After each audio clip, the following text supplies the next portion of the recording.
नमस्कार दोस्तों, आज मैं आपको भगवान श्री कृष्ण को प्रसन्न करने वाली श्रीमद् भागवत गीता के 7वें अध्याय की कथा सुनाने जा रही हूँ। प्रेम से बोलिए कृष्ण भगवान की जय हो। इसके उपरांत भगवान श्री कृष्ण ने कहा, हे अर्जुन, मेरे प्रति मेरे मन में श्रद्धा भाव कैसे जागेगा यह मैं तुम्हें बताता हूँ। इसे जान लेने के पश्चात बाकी कुछ भी जानने की आवश्यकता ही नहीं रहती। हे पार्थ, सृष्टि के हजारों प्राणियों में से कोई बिरला ही ऐसा होता है जो मुझे अथवा मेरे परम पद को पाने का प्रयास करता है। ऐसे प्रयासकर्ताओं में भी कोई बिरला ही होता है जो मुझे तत्व से जान पाता है और मुझमें मन से श्रद्धा का भाव रखता है। हे धनुर्धर अर्जुन, पृथ्वी, जल, आकाश, वायु, तेज, मन, बुद्धि एवं अहंकार रूपी 8 तत्व ही मेरी प्रकृति है। इन सब की उत्पत्ति मेरे ही माया से होती है। यह सभी 8 तत्व शरीर के भीतर भी हैं और बाहर भी। शरीर के अंदर इनकी क्या स्थिति होती है अब यह भी जान ले। धरती का अंश मांस है, जल का अंश लहू है और तेज अग्नि है जो उदर में अन्न को पचाती है। आकाश का अंश पोलापन है तथा मन, बुद्धि और अहंकार यह 8 मेरी माया है।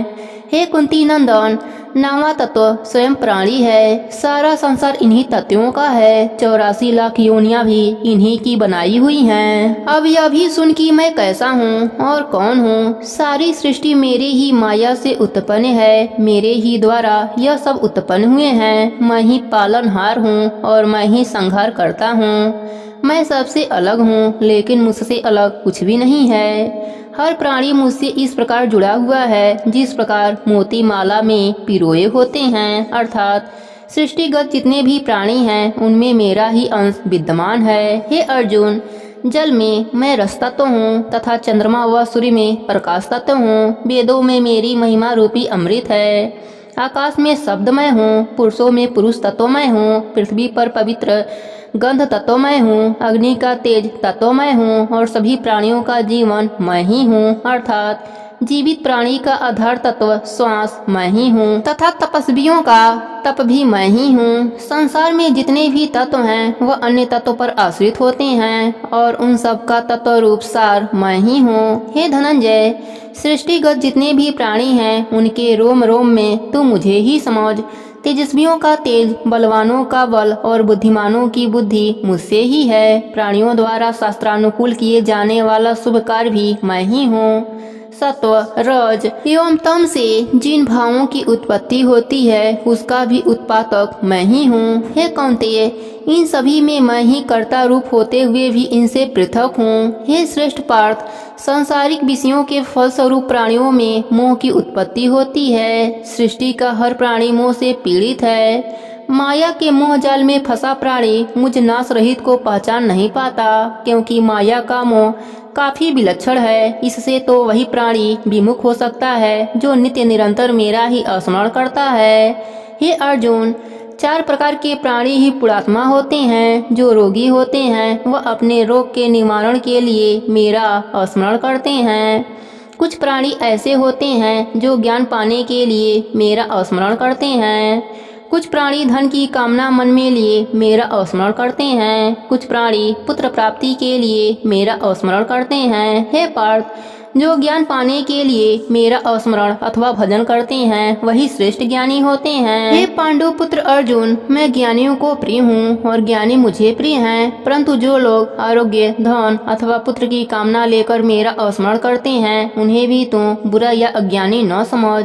ऐसे प्राणी भी उदार हृदय वाले और श्रेष्ठ हैं जो मेरा स्मरण करते हैं। लेकिन ज्ञानी मेरी आत्मा है। ज्ञानी तो दृढ़ निश्चय के साथ मेरे चरणों से बंधे हुए हैं। उन्होंने मुझे ही अपना ठाकुर और ईश्वर माना है। हे अर्जुन, कई जन्मों की साधना के बाद उनकी बुद्धि निर्मल होती है, तभी वे मुझे पहचानने योग्य बुद्धि एवं ज्ञान प्राप्त करते हैं। वह ज्ञान कैसा है अब उसे सुन। जो ज्ञानी मुझे वासुदेव समझते हैं वह महंत कहलाते हैं, परंतु ऐसे ज्ञानी संसार में दुर्लभ हैं। जो मुझे त्याग कर देवताओं की उपासना करते हैं उनका ज्ञान केवल कामना तक ही सीमित है। वे कामना की पूर्ति के लिए ही देवताओं की उपासना करते हैं। जिस देवता की वे उपासना करते हैं उस देवता के प्रति उनकी श्रद्धा को मैं ही दृढ़ करता हूँ और मैं ही उस देवता में समाकर प्राणी की कामना पूरी करता हूँ। देवता द्वारा दिया गया वर नित्य अविनाशी नहीं है। जो प्राणी जिस देवता को पूजते हैं वे उसी देवता के लोक को प्राप्त होते हैं, लेकिन मेरे भक्त परमानंद अविनाशी पद को प्राप्त होते हैं। हे अर्जुन, मैं एकांती और अविनाशी हूँ।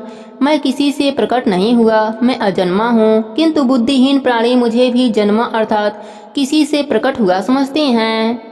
यहाँ भगवान श्री कृष्ण ने अर्जुन पर कटाक्ष किया है, क्योंकि अर्जुन श्री कृष्ण को देवकी पुत्र के रूप में ही जानता था, इसलिए वह भगवान श्री कृष्ण को सखा, प्रिय, वासुदेव नंदन आदि शब्दों से भी संबोधित करता रहा।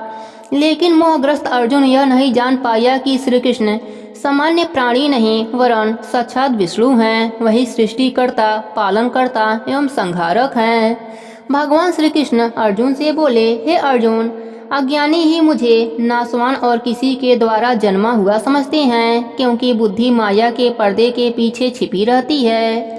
हे कुंती पुत्र, मैं अतीत, वर्तमान व भविष्य के प्राणियों से भली प्रकार परिचित हूँ, लेकिन जिस प्राणी में मेरे प्रति श्रद्धा नहीं होती वह मुझे जानता ही नहीं।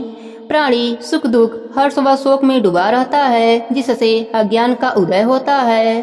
परंतु जिस प्राणी के आसक्ति रहित कर्म करने के कारण राग द्वेष समाप्त हो जाते हैं, ऐसा स्थिति प्रज्ञ प्राणी ही मेरा स्मरण करता है। हे अर्जुन, जो प्राणी वृद्धा अवस्था एवं अपने अंत समय में मुक्ति की कामना से मुझे स्मरण करते हैं अथवा मेरी शरण में आते हैं, वही मुझे पहचानते हैं। जो प्राणी मुझे आध्यात्म एवं कर्मकर्ता के रूप में जानते हैं, वह प्राणी इस भाव से जानते हैं कि अधिदैव, अधियज्ञ आदि भगवान वासुदेव ही हैं। जिस प्रकार मेघ, धूम, जल तथा हिम आदि सभी जल के प्रारूप हैं, ऐसा शांत चित्त एवं ज्ञानवान प्राणी ही मृत्यु के समय मेरा स्मरण करता हुआ मेरे धाम को प्राप्त होते हैं। यहीं पर 7वें अध्याय की कथा समाप्त होती है। प्रेम से बोलिए कृष्ण भगवान की जय हो। अब सुनते हैं 7वें अध्याय का महात्म्य। भगवान विष्णु ने कहा, हे लक्ष्मी, अब मैं तुम्हें 7वें अध्याय का महात्म्य सुनाता हूँ। एक नगर में शंखुकर नाम का एक वैश्य रहता था। वह धर्म कर्म में विश्वास नहीं रखता था। उसका विश्वास केवल धन संचय करने में ही था। व्यापार के लिए शंखुकर को कई बार अपने नगर से बाहर भी जाना पड़ता था। एक दिन वह दूसरे नगर से व्यापार करके आ रहा था, तभी राह में एक सर्प ने उसे डस लिया और कुछ ही समय पश्चात उसकी मृत्यु हो गई। अकाल मृत्यु तथा धन से मोह होने के कारण उसे अगला जन्म सर्प योनि में मिला। वह उसी स्थान पर बिल बनाकर रहने लगा जहां उसने पूर्व जन्म में एकत्रित धन गाड़ रखा था। वैश्य को सर्प योनि भोगते भोगते जब काफी समय व्यतीत हो गया, तब वह अपने पुत्र के सपने में आया और बोला, हे पुत्र, मैंने नगर के बाहर जंगल में एक घने वृक्ष के नीचे पूर्व जन्म में अर्जित धन गाड़ रखा है। पूर्व जन्म में मुझे केवल धन से ही प्रीति थी, इसलिए मुझे सर्प योनि की प्राप्ति हुई। अब मैं उसी स्थान पर रहता हूँ जहाँ मैंने धन गाड़ रखा है।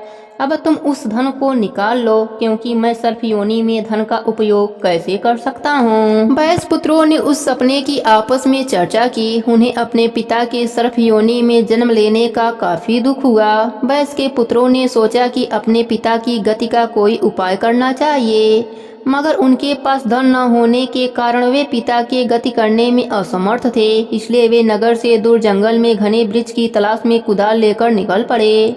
जंगल में पहुंचने पर उन्हें एक घना वृक्ष दिखाई दिया। उस वृक्ष के नीचे उन्हें एक बाबी दिखाई दी। उन्होंने सोचा कि अवश्य इसी बाबी में सर्प योनि में हमारे पिता रहते हैं। यही सोचकर वैश्य के एक पुत्र ने कुदाल से वहां खुदाई शुरू कर दी। जब छेद बड़ा हुआ तो वहां से एक सर्प निकला और उसने पूछा, तू कौन है और मेरा घर क्यों उजाड़ रहा है? वैश्य के उस पुत्र ने कहा, मैं शंखुकर का पुत्र हूँ। मेरे पिता की मृत्यु सर्प के डसने से हुई है। क्या तू वही दुष्ट सर्प है? मैं तुम्हें जीवित नहीं छोड़ूंगा। हे पुत्र, मैं ही तेरा पिता शंखुकर हूँ। मुझे मत मार और इस अदम देह से मुझे मुक्ति दिला। सर्प ने कहा, तब शंकुकर्ण के सब पुत्र वहां आ गए और बोले, हे पिताश्री, आप इस अधम योनि को कैसे प्राप्त हुए? सर्प ने कहा, यह मेरे पूर्व जन्म का कर्म था जो मैं इस योनि को भोग रहा हूँ। यह सुनकर पुत्रों ने कहा, हे पिताश्री, क्या कोई ऐसा उपाय नहीं जिससे आप सदगति को प्राप्त हों और आपका उद्धार हो? तब सर्प ने कहा, हे पुत्रों, किसी गीता पाठी ब्राह्मण को घर में भोजन कराओ और उसकी सेवा करके उससे आशीर्वाद प्राप्त करो, तभी मेरा कल्याण होगा। उसके पश्चात सर्प योनि को प्राप्त शंकुकर्ण के पुत्र घर आए। फिर नगर में जितने भी गीता पाठी ब्राह्मण थे उन्हें उत्तम भोजन कराया और गीता के 7वें अध्याय का पाठ करवाया, उनकी सेवा करी और दक्षिणा देकर कहा, हे महापुरुषों, आप हमें आशीर्वाद दें ताकि हमारे पिता शंकुकर्ण का उद्धार एवं कल्याण हो सके, वे सर्प योनि की अधम देह से छूटें। शंकुकर्ण के पुत्रों के सेवा भाव से प्रसन्न होकर साधु ब्राह्मणों ने उन्हें आशीर्वाद दिया।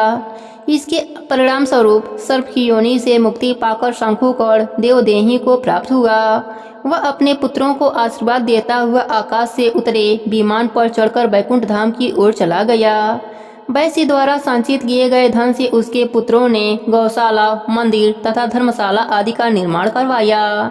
भगवान विष्णु ने कथा सुनाने के उपरांत कहा, हे लक्ष्मी, इस प्रकार गीता के 7वें अध्याय के प्रभाव से कंजूस वैश्य सर्प योनि से मुक्ति पाकर मेरे धाम को चला गया। 7वें अध्याय का श्रवण मात्र करने से ही प्राणियों के सारे पाप नष्ट हो जाते हैं। प्रेम से बोले विष्णु भगवान की जय हो, लक्ष्मी माता की जय हो।